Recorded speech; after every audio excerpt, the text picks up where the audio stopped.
राम राम मित्रांनो, मी Amol Kolekar Patil. Middle east आशिया खंडातला एकदम महत्त्वाचा पार्ट आहे, जो आज पूर्णपणे जळतोय. म्हणजे मिडल ईस्टचे जेवढे काही गल्फ कंट्री आहेत, ह्या गल्फ कंट्रीमध्ये बॉम्बिंग सुरू आहे, आग लागलेली आहे आणि मोठमोठ्या प्रमाणामधल्या त्या ठिकाणी गोष्टी घडामोडी घडत आहेत. सगळ्यात महत्त्वाचं आपण कालपासून बघत असाल की इस्रायल इराण हे युद्ध सुरू आहे. खरं तर ह्याला ऑफिशियली अजून नाव दिलं नाही वॉर म्हणून, परंतु अनऑफिशियली हे युद्ध सुरू आहे आणि ह्या युद्धाचा परिणाम इतक्या भयानक लेवलला गेलाय की यामध्ये इराणच्या सर्वोच्च नेत्याला आपला जीव गमवावा लागलेला आहे. खेमनेईचा मृत्यू झालाय असं जवळपास घोषित झालंय आणि हे इराणनं देखील मान्य केले. खरं तर इराणचं एकंदरीत जिओ पॉलिटिकल आपण त्यांचं बॅकग्राऊंड बघितलं किंवा त्यांची स्ट्रॅटर्जी बघितली तर असं ते कधीही स्वतःच्या नेत्याबद्दल बोलणार नाहीत. पण त्यांनी पहिल्यांदा अशी त्यांच्याकडनं चूक झाली म्हणा किंवा त्यांनी ही गोष्ट मान्य केली की आमचा नेता ह्याच्यामध्ये या हल्ल्यामध्ये मेलाय म्हणून. हे एकतर यांची स्ट्रॅटर्जी असेल, एका वर्षानंतर खेमनेई परत बाहेर येऊ शकतो किंवा खरोखर खेमनेई या सगळ्या हल्ल्यामध्ये किंवा ह्या सगळ्या प्रक्रियेमध्ये खरंच मारला गेलाय. आता काय ते येणाऱ्या काळामध्ये आपल्याला कळेल नक्की काय झाले ते. परंतु ज्या पद्धतीनं इराणमध्ये लोक रस्त्यावरती उतरलेत, मस्जिदमध्ये जाऊन त्या खेमनेईला शहीद झाला म्हणून घोषणा करतायत म्हणा किंवा आदरांजली श्रद्धांजली देण्यासाठी त्या ठिकाणी एकत्रित आलेत. यावरून एक गोष्ट मात्र असं समजते की खरंच या हल्ल्यामध्ये खेमनेईचा मृत्यू झालाय. आता हा खेमनेई चांगला होता का वाईट होता आपला त्यांचा काही जास्त संबंध नव्हता, परंतु मिडल ईस्टचा एक देश इराण, ज्याच्यामध्ये पूर्ण जगामधलं जे तेल आहे याचं 20% देवाणघेवाण हा एकटा इराण देश करतोय आणि जगातल्या सगळ्यात जास्त जर तेल साठे कुठं असतील तर ते इराणमध्ये. आणि त्याच इराणमध्ये सध्या बॉम्बिंग सुरू आहे. त्या इराणमध्ये सध्या खूप मोठ्या मोठ्या प्रमाणामध्ये मिसाईल टाकल्या जात आहेत आणि हे अनऑफिशियल युद्ध कुठल्या लेवलला जाऊ शकतं याचं सध्या कोणालाही अंदाज देखील बांधता येत नाही. मित्रांनो, अनेक गोष्टी घडामोडी घडलेल्या आहेत. खरं तर इराणनी त्यांच्या इतर मित्र पक्षांना मित्र मित्र देशांना म्हणा किंवा त्यांच्याच मुस्लिम कंट्रींना, ज्याच्यामध्ये दुबई असेल, यमन असेल, तुम्हाला वाटते आजूबाजूचे जे काही शेजारी त्यांचे मुस्लिम देश आहेत, या देशांवरती देखील हल्ले करायला सुरुवात केली आणि इथंच इराणच्या खूप मोठ्या चुका होत चाललेल्या आहेत आणि अजून त्या चुका करत चालले. मला असं वाटतं त्याचं कारण तुम्हाला सांगतो. जी म्हणजे ही त्यांच्यावरती वाईट वेळ आहे, दुसऱ्या देशाने त्यांच्यावरती हल्ला करणं आणि अशा वेळेला आपण शेजारी मित्र देशांशी चांगलं संबंध ठेवून त्यांना आपल्या मदतीला बोलवण्यापेक्षा आपण त्यांच्यावरती हल्ला करून जे काही आपलं त्यांचा संबंध चांगले तेही खराब करून टाकले. मुळात दुबई असेल, युएई असेल, अशा देशांवरती हल्ला करायचा इराणचा काहीच संबंध नव्हता. कारण आतापर्यंत जे माहिती समोर येते त्याच्यामध्ये युएई असेल, तुम्हाला सांगतो यमन असेल, परत बाजूचे जे ओमान असेल, या सगळ्या मुस्लिम देशांवरती ज्या पद्धतीनं इराणकडनं हल्ले करण्यात आलेले, ह्या देशांकडून एकही विमान अमेरिकेचं किंवा इस्रायलचं हे उडलं नाहीये. पाठीमागच्या वेळेला ज्या वेळेला या सगळ्यांचे चर्चा झालेली त्याच्या वेळेला ह्या सगळ्या मुस्लिम देशांनी सांगितलेलं जर का भविष्यामध्ये कधी इराणवरती इस्रायल किंवा अमेरिका हल्ला करेल तर त्यावेळेला इस्रायलला किंवा अमेरिकेला आमच्या देशांच्या सीमा आम्ही यूज करू देणार नाही, आमच्या देशांच्या सीमांचा वापर करू देणार नाही. आणि ते त्यांनी केलं पण होतं. अजूनपर्यंत तर अशी कुठली माहिती येत नाही की कुठली युएच्या एखाद्या एअरबेसवरून विमान उडलं आणि इराणवरती जाऊन त्यांनी मिसाईल टाकली किंवा असं अजूनपर्यंत माहिती नाही आली. हे सगळं ऑपरेशन इस्रायल वरून सुरू आहे. आयडीएफ इस्रायलची जी डिफेन्स सिस्टम आहे, डिफेन्स फोर्स आहे, यांनी एक इमेज देखील समोर पाठवली आणि ती इमेज अतिशय महत्वाची. त्या इमेज मधून असं सांगण्यात आलंय की इस्रायल पासून इराणचं तेहरानमध्ये जो ज्या ठिकाणी ज्या कार्यालयामध्ये खेमनेई बसला होता आणि त्या ठिकाणी त्याला मारलं गेलं, हे इस्रायल पासून ते 3,000 किलोमीटरच आहे. आणि असं आयडीएफनं सांगितलंय की आमच्या एका मिसाईलनी किंवा आमच्या मिसाईलनी इस्रायल मधून आम्ही मिसाईल सोडली ती 3,000 किलोमीटर जाऊन खेमनेईच्या कार्यालय म्हणा किंवा घरापाशी जाऊन पडली आणि अख्खच्या अख्खं ते कंपाऊंड उडलं, ज्याच्यामध्ये खेमनेई, त्याचा पूर्ण नातेवाईक, त्याच्या मुलाबाळांचा, सुनांचा आणि आणखी 40 अधिकाऱ्यांचा मृत्यू झाल्याची माहिती समोर येते. आता या सगळ्या गोष्टींमध्ये जर आपण मिडल ईस्टच्या ज्या आता सध्या देशांवरती बॉम्बिंग पडते त्यांचा जर रोल बघितला तर ह्याच्यामध्ये कुठंच नाहीये.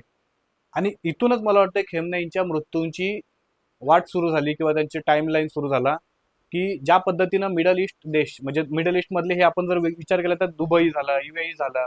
या आता दुबई तर जगातलं कॅपिटल बनायचा विचार करते. म्हणजे इतक्या मोठमोठ्या प्रोजेक्ट्सला त्या ठिकाणी इनॉग्रेशन करण्यात आले की जगामध्ये अशा प्रकारचे प्रोजेक्टच नाहीत. म्हणजे मोठी गोष्ट सांगायची झालं तर जगातलं एकमेव 7 स्टार हॉटेल जे दुबईमध्ये, या दुबईच्या हॉटेलच्या आजूबाजूच्या परिसरामध्ये ड्रोन पडलेत आणि त्या ठिकाणीच्या लाइटिंग आहेत त्या सगळ्या हॉटेलच्या वगैरे ह्या सगळ्या बंद करण्यात आल्या. जगातली सगळ्यात उंच इमारत असणारी दुबईमधली बुर्ज खलिफा, या इमारतीच्या देखील लाईट कधीही बंद होत नाहीत, ते बंद करायला लागल्या कारण इराणचा एक ड्रोन त्या बुर्ज खलिफाच्या शेजारी येऊन पडला आणि त्याच्यामुळं अख्खं बुर्ज खलिफा काही काळामध्ये बाहेर काढावं लागलं, म्हणजे खाली करावं लागलं तिकडचे सगळे लोक वगैरे. इतकंच नाही, दुबईचा सगळ्यात मोठा मॉल, त्या मॉल शारजाचा मॉल, त्या शारजाच्या मॉलच्या इथं देखील मोठ्या प्रमाणामध्ये इराणकडून ड्रोन हल्ले किंवा मिसाईल हल्ले करण्यात आलेले आहेत. इतकंच काय तर हे सगळी लोक जे आपल्या भारताचे असतील किंवा दुनियाभरातली लोक त्या दुबईमध्ये गेले असतील ते विमानाने जातील म्हणून प्रसिद्ध विमानतळावरती, इतकं बिझी हे विमानतळ असतं या आशिया खंडातलं म्हणा किंवा पूर्ण देशातलं जगातलं, त्या विमानतळावर देखील इराणनी बॅलिस्टिक मिसाईलने हल्ला केला आणि काही काळासाठी म्हणा किंवा अजूनपर्यंत ते विमानतळ पूर्णपणे बंद आहे. आता इतकं सगळं झाल्यानंतर असं सांगण्यात येतंय की सौदीच्या बोलण्यानंतर किंवा इशाऱ्यानंतर इस्रायलनी खेमनेवरती अटॅक केला आणि खेमनेला संपून टाकला. जे काय असेल आता, आज पूर्ण दिवसभरामध्ये इराणमध्ये तर मातंग मनवतायत, परंतु आपल्या भारतामध्ये देखील लखनौ असेल, जम्मू काश्मीर असेल, श्रीनगर असेल किंवा अनेक ठिकाणी, राजस्थान सारख्या ठिकाणी खेमनेच्या समर्थनामध्ये व खेमनेला शहीद घोषित करण्यासाठी अनेक आपल्या भारतातल्या मुस्लिमांनी देखील मोर्चे काढले, आंदोलनं केली, निदर्शनं केली. या सगळ्यांच्या पलीकडे जाऊन एक नवीन चर्चा सुरू झाली. ती चर्चेमध्ये की नरेंद्र मोदींनी हे युद्ध घडवून आणलं. त्याचं कारण त्याच्या पाठीमागे असं देत आहेत की 2 दिवसापूर्वी नरेंद्र मोदी इस्रायलच्या दौऱ्यावरती गेले होते.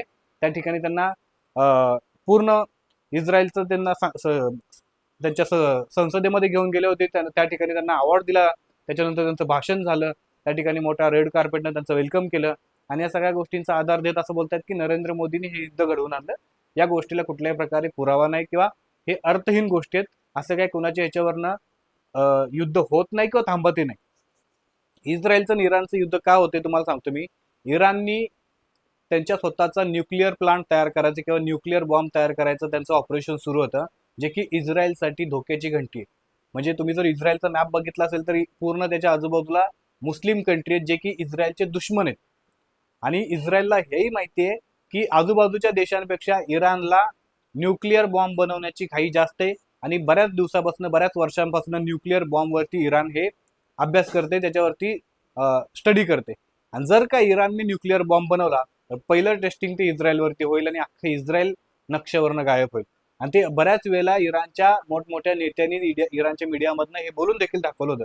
त्यामुळे इस्रायलला जर त्यांचं अस्तित्व जिवंत ठेवायचं असेल तर इराणला आपला न्यूक्लिअर बॉम्ब आहे हा बनवूच द्यायचा नाही, एवढं मात्र इस्रायलचं ध्येय होतं. आणि ज्या वेळेला त्यांना कळलं की इराण हे न्यूक्लिअर बॉम्ब बनवण्याच्या अगदी शेवटच्या स्टेजपर्यंत आलेत, त्याच्यानंतर मग इस्रायलने इराणवरती हल्ला केला आणि त्याच्यानंतर न्यूक्लिअर त्यांचे प्लांट सगळे संपून टाकले, त्यांचे इंजिनियर संपून टाकले आणि विषय पार त्यांच्या सर्वोच्च नेत्यांपर्यंत गेला. आता 2 लोक आहेत इराणमध्ये देखील. एक असा भाग आहे जे बोलतात की बरं झालं खेमनेई मेला, कारण तो क्रूर शासक होता आणि आता या ठिकाणी लोकशाही नांदेल. दुसरी बाजू अशी आहे की ते बोलतात की नाही, इराणचा जो सर्वोच्च नेता खेमनेई मेला तो खूप मोठा धर्मगुरू होता आणि त्याच्याच मार्गावरती म्हणा किंवा इस्लामच्या मार्गावरती जाण्यासाठी इराणनं चाललं पाहिजे. दोन्ही ठिकाणी, दोन्ही भागामध्ये हे सगळं सुरू आहे. एका भागाला काही इराणचे लोक आनंद व्यक्त करतात तर दुसऱ्या बाजूला मातंग मनवतात. भारताचे लोक का मातंग मनवतात मला याचं अजूनपर्यंत उत्तर कळालं नाही. खरं तर भारत आणि इराण एक चांगला मित्र होता. भारताला जे तेल येतं ते इराणच्या माध्यमातून येतं. आणि आणखी एक धोक्याची घंटा मी तुम्हाला येणाऱ्या काळामध्ये सांगतो. इराण, मी मगाशी जसं म्हणालो की जगातला 20% तेल साठा हा इराणमधून येतो. त्याचबरोबर इराणमधून ज्या शिप येतात, जगभरातल्या शिपचं जे ट्रॅव्हलिंग होतं ते इराणच्या समुद्रपट्टीतून होतं आणि ते सध्या आता बंद केलेलं आहे इराणच्या युद्धामुळं. आणि ह्याचा परिणाम इतक्या मोठ्या लेवलला होणार आहे काही दिवसानंतर की डिझेल, तेल आणि सगळ्या आपल्या तेलांच्या किमती इतक्या मोठ्या प्रमाणामध्ये वाढतील की त्याचा तुम्ही विचार देखील नाही करू शकत. या सगळ्या गोष्टींच्या पलीकडे जाऊन भारत, म्हणजे आपण जर पूर्ण ईस्ट आशियाचं, मिडल ईस्ट आपण जर पूर्ण बघितलं, हा पूर्ण जळतोय. एका बाजूला पाकिस्तान अफगाणिस्तान सोबत युद्ध सुरू आहे, एका बाजूला इराणनी सगळ्या मुस्लिम देशांना आपल्या युद्धामध्ये ओढलंय, इस्रायल आणि इराणचं युद्ध सुरू आहे, तिकडे अमेरिका देखील इराणवरती हल्ले करतोय. ह्या सगळ्यांच्या परिस्थितीमध्ये, सगळ्यांच्या युद्धामध्ये भारत शांत आहे. खरंच ही भारताची स्ट्रॅटेजिक म्हणा किंवा जिओ पॉलिटिकल सक्सेस आहे. आणि आजही इतक्या देशांमध्ये बॉम्बिंग सुरू आहे, इतक्या देशामध्ये युद्धासारखी परिस्थिती सुरू आहे आणि भारताचं जिओ पॉलिटिकल किती स्ट्रॉंग आहे, भारताचं परदेशी किती हे स्ट्रॉंग आहेत विदेश मंत्री, ते तुम्हाला सांगतो. आजही या भारताची लोक 40 लाख किंवा 1 करोडच्या आसपास लोक ह्या मिडल ईस्ट कंट्रीमध्ये जॉबसाठी वगैरे किंवा वास्तव्यासाठी गेलेले आहेत. आणि ह्या लोकांना भारतामध्ये आणण्यासाठी भारताचं विदेश मंत्रालय प्रयत्न करते, या सगळ्या देशांची चर्चा करते आणि या सगळ्यांना भारतामध्ये परत आणण्यासाठी प्लॅन करते. खरंच या पहिल्यांदा मला असं म्हणावं लागेल की या देशामध्ये एक चांगलं सरकार आहे या सगळ्या गोष्टींसाठी, जेणेकरून मिडल ईस्ट पूर्ण जळत असताना भारतामध्ये एक ठिणगी देखील पडू दिलेली नाही. एवढ्या गोष्टीसाठी खरंच देशाच्या नेतृत्वाला सलाम आहे. तुम्हाला काय वाटतं? मिडल ईस्ट अख्खा जळतोय पण भारतामध्ये अजूनपर्यंत चिंगारी आली नाही किंवा येऊ दिली नाही, याला जबाबदार कोण आहे? हे कोणाचा सक्सेस आहे? आणि दुसरी गोष्ट, खेमनेई मेलाय तिकडं इराणमध्ये, भारतामध्ये त्याचं दुःख का मनवलं जातं? तुमचं म्हणणं काय ते कमेंट करून नक्की सांगा. चॅनल आपल्या सबस्क्राईब नसेल तर नक्की करा. जय शिवराय, जय शंभूराजे, जय मल्हार.